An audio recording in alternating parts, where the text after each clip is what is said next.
Yeah, it's literally a push and pull of the two subordinates of Hideyoshi fighting for who's going to take the throne.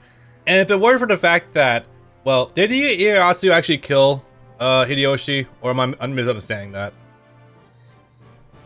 In Basara 2, it's ambiguous. It's basically whoever you beat him with. In the anime, it's Masamune, actually, Which is fucking baller, by the way. Which I'm up and down on that decision, especially as to how it relates to the story of the movie, which follows on from that initial continuity. But in the course of the game itself, yes, in Basara 3, it's canon that Ieyasu was the one that killed Hideyoshi. I don't remember the detail on that, but I remember that Ieyasu, even at a tertiary glance, he would not seem like the kind who would kill someone unless he had a good reason to do so. It's really funny, too, because Ieyasu in this game has the growth spurt into the big muscle man that you see nowadays, whereas if you'll please insert a render from any of the older games, he's the tiny twig boy with the nasal voice. He's actually a little fat and wields the spear. Yeah, that's a radical redesign. And if you want to believe that the games actually do follow a strict continuity, you're supposed to be led to believe, not counting the cutscene that opens up this story, that Ieyasu was the one that killed Hideyoshi, and no, I don't buy that for a microsecond. Oh god, no. At least as far as the timeline is concerned. The way I would probably look at it is maybe Hideyoshi expunged that Ieyasu, so Ieyasu like found his meaning in life or something, and then went through severe, like double puberty, and then became the character we know him now. I don't know. That would be why I would pull from it. The way it goes basically is that Ieyasu went through most of his growth during his period serving Hideyoshi, and it wasn't until Hideyoshi crossed the line with his ruling with an iron fist that will grant strength to the country, that will allow them to pose a threat to the world at large. That was where Ieyasu started disagreeing with him, thinking that power is meant to be held but never used, versus Hideyoshi that was of the opinion that power should be used at every moment. That and repeatedly sending out armies to go attack Korea and having them get caught in hurricanes probably would cripple your army at some point in time, so I would probably put a stop to that myself as well. Yeah, it's Hideyoshi is a very good character in Basara anyway, but it's still not a great look overall. Yeah. This stage is a right pain in the dick. Yeah, there's no way to just easily bypass it. I think the idea is just like carefully time jumps across the middle, which with enemies, go like with that one. Yeah, this is one of those stages I don't like so much. Not even necessarily because of the obstacles, I actually find those pretty novel. It's because you have to fight 3 bosses in this stage, counting the one we just fought earlier. Ooh, man. This stage is, in and of itself, is actually kind of neat, though. These, obstacle course escape house, as it were. Yeah. And, Motochika is a hell of a guy. So it's kind of funny, actually. So there's not a lot I remember from my first playthrough of Samurai Warriors 4. But one thing I do remember is that they definitely play up the guilt factor of what that Ieyasu, the grizzle, the kind of fatter old man that they have in that game versus the young Chad look we have in this game. Like, they definitely play up like the guilt factor more with that one, and it makes him a little bit more of an endearing character, but it's also like, you probably could have gone this a little bit differently. This is a character that we're meant to like or relate to, especially as he ends up in the course of actual history becoming the shogun that would actually end up uniting Japan. For better or worse, he's not as well liked as history would make him out to be. Yeah. Fun fact, Ieyasu actually introduced, I think it was, Catholicism to Japan. Oof. Yeah, that went over like a lead balloon. Yeah, that certainly did. Boy. But in one form or another, the Tokugawa shogunate did survive for the better part of 200 years. That's good. Yes. I mean, better than more fucking power vacuums and more infighting. Yep. But it's funny though you mentioned Samurai Warriors Ieyasu because I guess this is somewhat timely, even if it's released about 5 months ago now. Samurai Warriors 5 came out. It's a reboot of the story of the series in a sort of Sengoku Basara Yukimura Legend style, where the entire story is actually based on the life and times of Oda Nobunaga, so the entire story focuses around him. They cut a huge chunk of the cast, and the story is very centralized. You don't get campaigns for other factions. And so every character got a radical redesign from how you know them.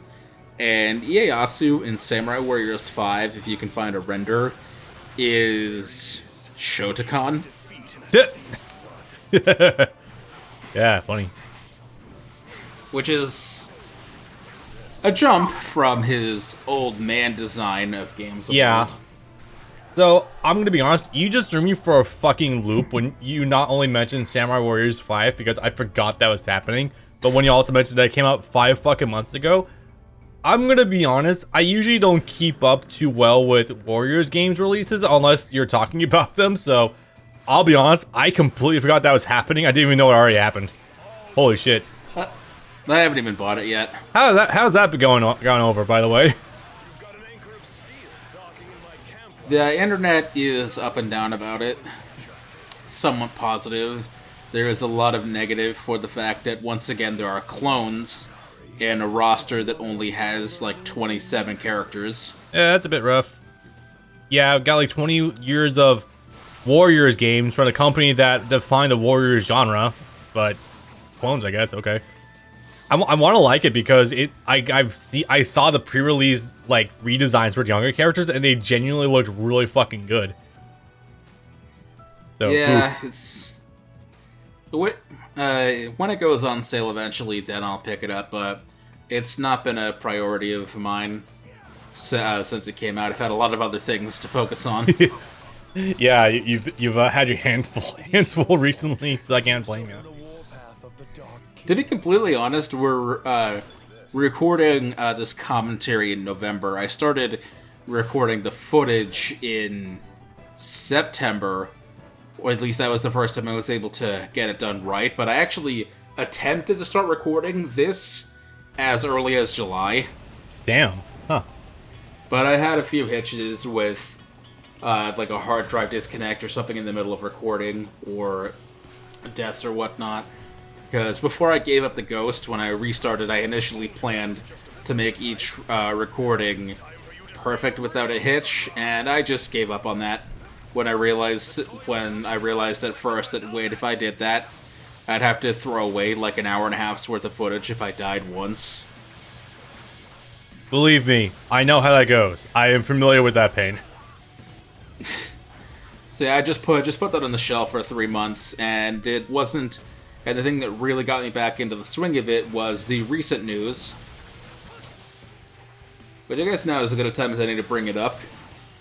You want to? Because I imagine that by the time this goes up, well, let's see. Today is currently the 13th.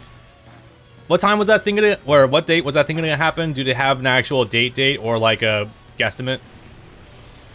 They said roughly that their first beta that they were going to release was going to release somewhere within, excuse me, I think it was either between December and March, give or take, as their first release, and they weren't likely to complete it until late 2022, maybe 2023, which that's perfectly fine by me. Yeah, but you know, it'll drive up interest in the project if people are talking about it. Moral support, and they have a Patreon, I think. Okay, yeah, it does exist, so I guess we can we can talk about that. They already have a YouTube video up, so I guess may as well address it. So, there are Basara 4. Yes, it's a game. It exists. Never came out overseas, despite the fact that it would probably take Capcom 10 minutes to translate and put it on Steam. Yeah. explosions don't have sound effects. Yeah, again, Capcom, Devil May Cry era, their sound design is not fantastic. Yeah. So Sengoku Basara 4 is a game that released 6/7 years ago now. There was never any chance in hell of it ever getting localized. And just last year, for the 15th anniversary of the series, Capcom was a bunch of lazy bastards. Yes, instead of announcing a new game, I'll get to that more later. Instead of announcing something like a new game or anime project or something, just said, "Hey, we're going to do a re-release of a game that's 5 years old and just put all the DLC on the disc." And that was worthless. I appreciate the porting of the DLC, but wait, they lost the New Japan wrestling content, didn't they? Not yet, they haven't. Oh, cool. I was worried that they might have run out. That license might have expired. No, because they added new ones in Yukimura Legend.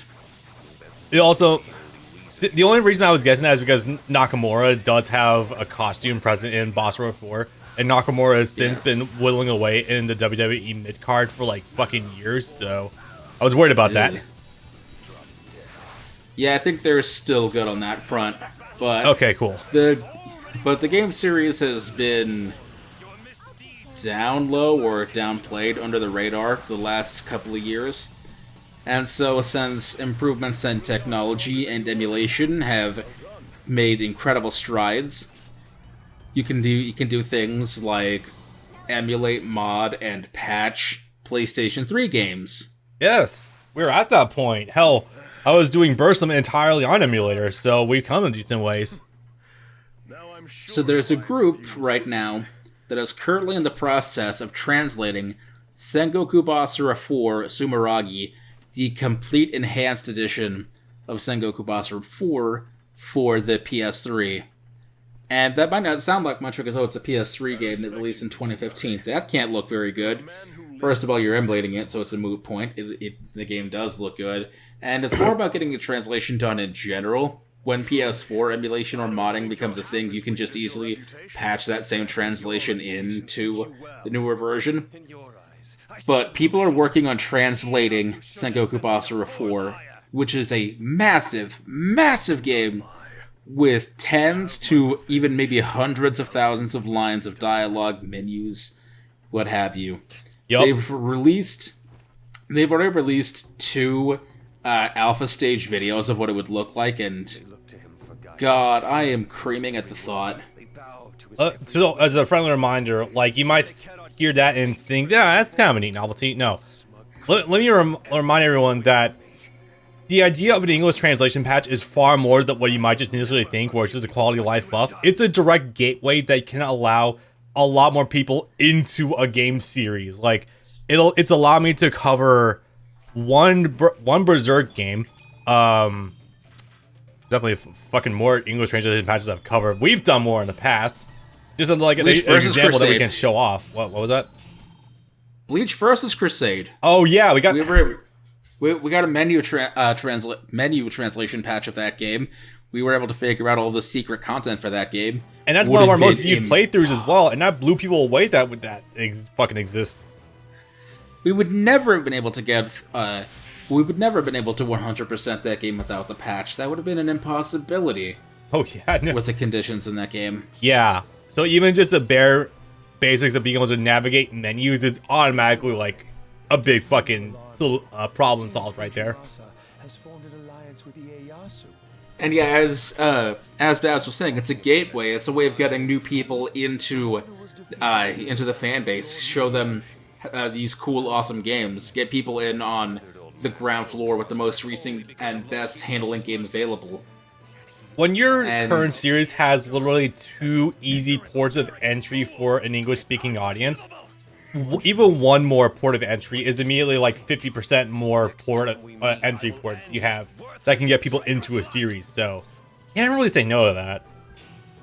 And there have been cases before where, I can't think of any offhand, but where fan patches or fan mods into translation have actually spurred on actual localization of later games in the same series.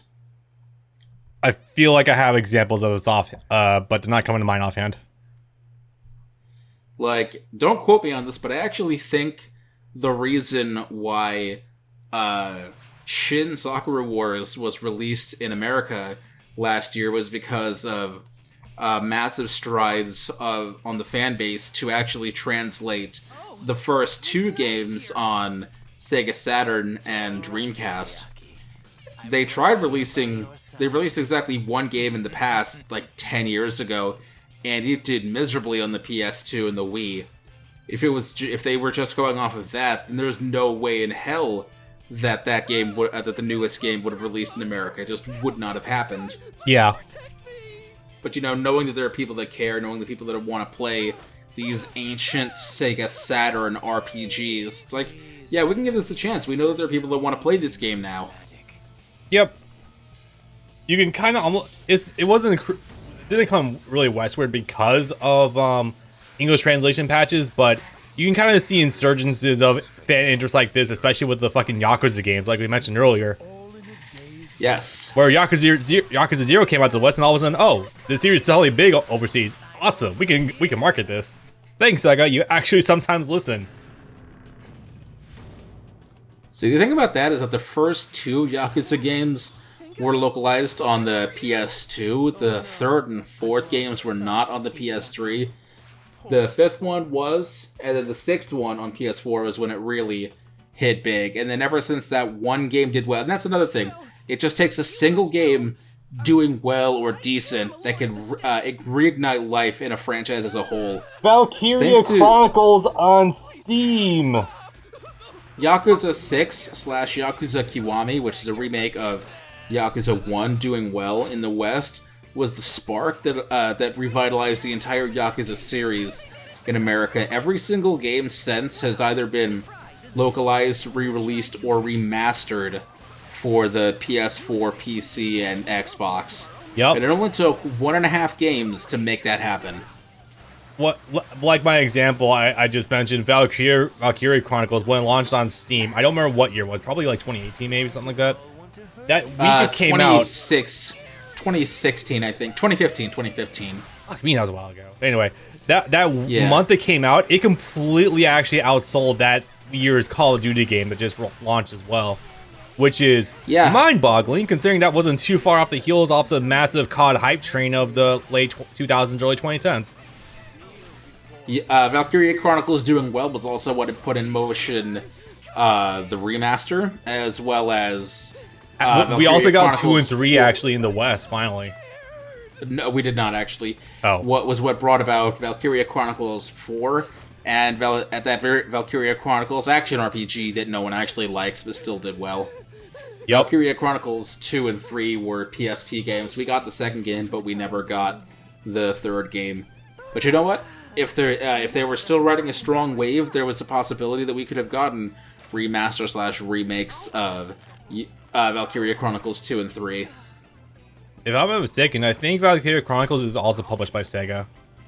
Yes. Fucking too well on Sega actually being a cool company sometimes. Oh, another... Since you mentioned Sega, one of the most glaring examples, kind of, was in 2013, after the Japanese release of Hatsune Miku Project Diva F, Sega put out a Facebook post asking if fans would be interested in a localized version of that game, which was the 4th Project Diva game overall. And that literally, to this day, became the most liked post on Sega's entire Facebook page. Holy shit. And they use their Facebook page for a lot of stuff too. Hot damn. Yeah. That was back in 2013, and every single game has been localized ever since, off the back of a single Facebook post gauging interest. That's intense stuff. Holy crap. Yeah, they've been going strong with that for the last 8 years. So the point is, it doesn't take a lot. It really doesn't. Honestly, even a bare minimum of effort is all it takes to bring in either an old crowd or to bring in a new crowd or revitalize the old crowd. It's not hard. It really isn't. And now And I'm even going if to you- say something potentially controversial, but if you look at the end game, it's ultimately pretty good. So, I don't know Capcom's stance on fan patches or patches in general. Well, actually, I say that, but Capcom was pretty brutal about a Street Fighter V rollback network patch that completely unfucked the PC port, but then they neutered that, and then they put out their own patch, but it sucked, so, I don't know. I'm gonna assume they're not the worst when it comes to that stuff, but anyway. So, let's say that the English patch for the game does drop, and Capcom DMCA's it because they're assholes. That would at least say to Capcom's merit that there was they got to see with their own 2 fucking eyes, or however many eyes they got over there, that yeah, they actually did. There is enough interest in the series to create a fucking patch. So, hey, maybe that would put the idea in their head to potentially just straight up port it in general. That would be kind of cool. Even if they take nothing away from it, what that could also mean is that they see enough quote-unquote value in the brand that they do want to protect it from external hands, maybe? When you truly don't care is when you say absolutely nothing. Yeah, and that would be, as fucked up as it would be, that would probably be the worst case scenario when it happens and literally nothing ever comes of it. Capcom of America is generally pretty chill, though. They might say something to Capcom of Japan, who is the guys who were not very bright in the early 2010s when it came to shit like Street Fighter Cross Tekken. I bet you've probably heard that story. Yeah. The on-disc DLC that Capcom America was like, hey, they're gonna look into the game files and they'll see this and there'll be a big backlash. And Japan was like, no, there won't be. Fuck you. And then, as it turns out, people were mad because they found out. Oopsie. And then, other things like Marvel 3 and Ultimate Marvel versus Ultimate Marvel 3 versus Mortal Kombat 9, where you didn't need to buy a whole extra game disc just to make your game compatible with the DLC characters. If they release DLC characters, you would just have the game be updated to be compatible with the characters, whether you own them or not. Yeah. That was a struggle in 2011. That was a struggle that people had to deal with. Whether or not you owned the DLC and other people didn't. Supposedly, the reason being for that for Ultimate existing was because of that earthquake that hit Japan shortly beforehand. I'm not sure how much I believe that, but I don't. Yeah, if something else came of that decision, it did at least unfuck some bad ideas that were present in the original game, like X Factor being way too fucking strong and X Factor Dark Phoenix being like the entire game. So that at least unfucked that little idea to an extent. But I've held back on this for a while, so I need to talk about the 15th anniversary Sengoku Basara live stream. Yes, let's talk about that. So, for like 2 or 3 months prior to the date of the event, they were hyping up this big event that they were going to have that was going to detail the future of the series going forward. That sounds like a big deal. That sounds like you might actually have some things to announce. Maybe an anime project, some more manga, a new game, what have you. A whole numbered sequel, a reboot, a new Resident game. It could be anything. Come the day of the event, we have 4 special guests. Series producer, the seiyuu of Yukimura, the seiyuu of Masamune, and one Mr. TM Revolution himself. Goddamn, whole band there. Yeah. So they spent the first hour talking about the series history. Cool, fine, good. You need a little bit of preamble. Hey, sorry, Then if we can put a pause to this thought process really quickly, I would just like to draw attention to the absolute best cutscene in this whole fucking game. Bong. If you play this stage... If you play this stage with Motonari, the guy in the green hat, Bong. he does the same Bong. thing too, except he actually steps on him. That's even more fucking funny. He steps on his shield and then walks over his fucking helmet so his mouth is in the dirt. I forget what this character's name was. I don't really care, but it's just seeing the bullying of him cutscenes are kind of brilliant. I'm not gonna lie. Yeah, Hideyoshi Kobayakawa. Yeah. But, so, talking about events, the previous games in the series, the various anime, this was when they also announced the 5th anniversary re-release of the 10th anniversary game, Sengoku Basara for Sumeragi. They said that it was going to have all the DLC included for a single $40 purchase, which is fine, that's good. I understand why you might want to do Game of the Year edition, as it were, complete edition. And then after that, it's like, okay, you're still expecting more, alright, that's just something to whet your appetites if you don't already own it, or don't own the DLC at an exorbitant individual cost. Then, they launched into a deluge of merchandise that they're going to be releasing for the 15th anniversary. We're talking the greatest merchandise that everyone wants. Shoes branded with Basara, umbrellas branded with Basara, electric guitars branded with Sengoku Basara. Because people still play guitar.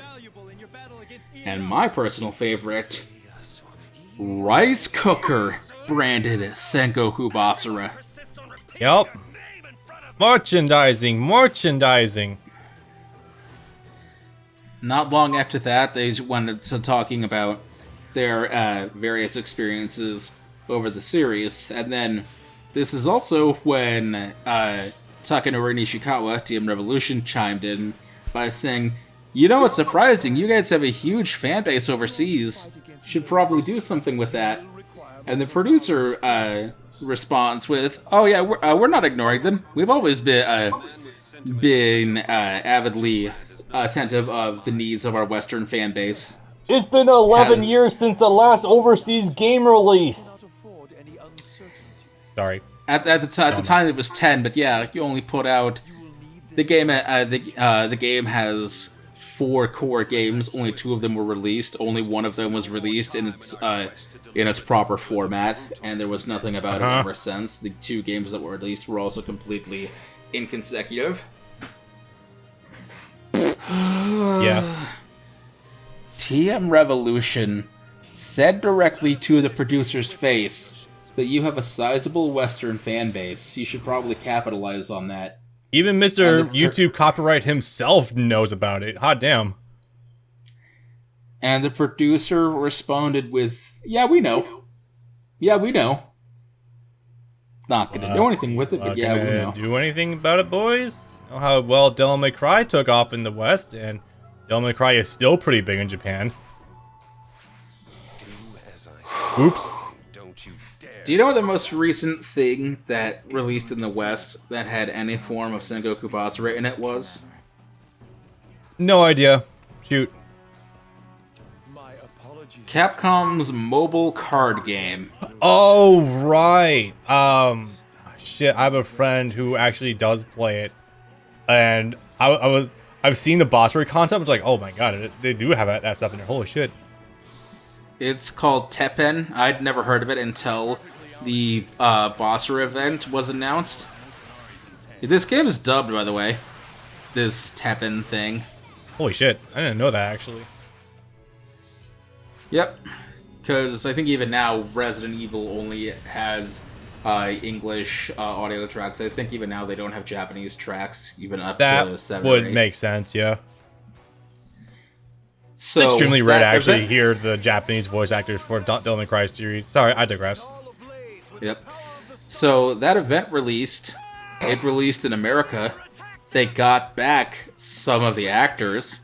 The 2 characters that they had that were available in that... Sorry, the mirror attacked us. That was a great line. Sengoku Basara's localization is chock to the brim with excellent lines that you could quote until the end of time. Yeah. The 2 characters that I believe were made available for that event were either Yukimura or Ieyasu, one of the 2, and Oichi. Weird pick. I don't quite get it. But in 2020, I think it was, they got Oichi in this game, in English, done by Laura Bailey. Whoa. Who has always been Oichi Seiyu, or voice actor, excuse me, Jesus fuck, has always been Oichi's English actor in Basara 3 in the anime. But she doesn't do anime anymore outside of very special occasions, doesn't do small-time Japanese productions anymore, like at all. She's not even in Street Fighter anymore, or for point of reference. But they managed to get her back into this mobile Steam card fuck. I think I'm going to have a stroke. Yeah, they must have really doled out the big bucks to have her in there. Holy crap. Here's to see if they actually have Chun-Li in that game now. Huh. I mean, probably. Yeah. Anyways, I've actually been sitting on this idea for a while with just watching Mitsunari's gameplay for like an hour now, and I just had a thought process that actually would make him a lot more interesting to, in terms of gameplay. Not that he's not already interesting, but just bringing in like another Virgil mechanic of every time. Okay, I'm actually sure if you know about this. Virgil has this mechanic where whenever he finishes an attack string, if he has a sheathing animation with putting the sword back into the sheath, if you let the whole animation play out, he actually gains style and one full bar of double trigger. Yeah. So I was just thinking to myself, and so I was just thinking, if they gave that to Mitsunari, well, I guess that would probably be a little too on the nose for the reference, but if you just got like a little bit of Basara gauge for like letting the full square string play out, I think that'd be kind of cool. Yeah, but believe me, Basara is no stranger to cribbing from Devil May Cry. Oh even yeah, as early as 2006, wherein Basara 2 Heroes, various crossover costumes and weapons were already included. The big one being Yukimura wielding 2 sort of Spartas as a joke weapon. Yup, a joke. And just two swords that give you god powers, no big deal. Masamune having 6 of the Devil May Cry 1 swords. Yeah, six Alistors just on him, which is nuts. As you wish. Then, in Sengoku Basara 4, getting the actual Dante costume for Masamune and the Virgil costume for Mitsunari. Fuck. That is remarkable. I know, I had a hiccup with trying to remember his name too. You really are that ignorant. They're really the reference just comes full circle. And in like 2014 or 15, there was a Devil May Cry Sengoku Basara crossover stage play. Oh, that's cool. So yeah, they've definitely... Basara's taken a lot from Devil May Cry. I don't know if it's the Devil May Cry developers being like, we don't want to acknowledge anything else on the face of the planet exists, or if they just don't want to acknowledge the reference on their end, but Devil May Cry is a very, very closed off series.